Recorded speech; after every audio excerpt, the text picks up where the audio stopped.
নিরাপত্তার স্বার্থে কোটা আন্দোলনের ৫ সমন্বয়ককে ডিবি হেফাজতে নেওয়া হয়েছে বলে জানিয়েছেন ঢাকা মহানগর পুলিশের অতিরিক্ত পুলিশ কমিশনার মোহাম্মদ হারুনুর রশিদ। রোববার দুপুরে নিজ কার্যালয়ে আয়োজিত এক সংবাদ সম্মেলনে ডিবি প্রধান এই কথা জানান। তারা রাষ্ট্রের সবচেয়ে গুরুত্বপূর্ণ স্থাপনাগুলিতে তারা আগুন লাগানোর চেষ্টা করেছিল পূর্বকল্পিতভাবে।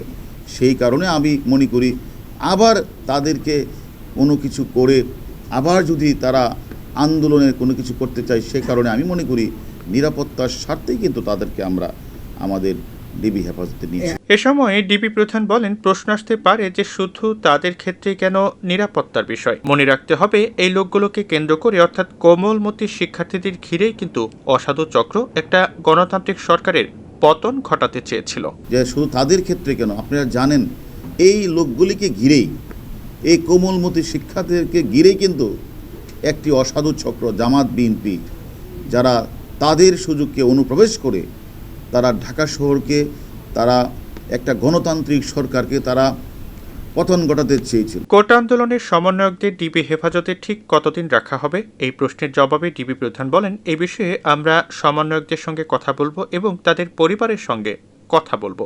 আমরা যাদেরকে নিরাপত্তার স্বার্থে আমরা নিয়ে এসেছি, সেফটি এবং সিকিউরিটির স্বার্থে, আমি এটাও বলবো, আমরা আগেও যেমন বলেছি যে আমরা ডিবিতে আমরা যাদেরকে জিজ্ঞাসাবাদ করছি, আমি তাই তাদের সেফটি সিকিউরিটির কথা চিন্তা করে আমি তার পরিবারের কাছে অনুরোধ করব, মানে দুশ্চিন্তা করার মতো কিছু নেই।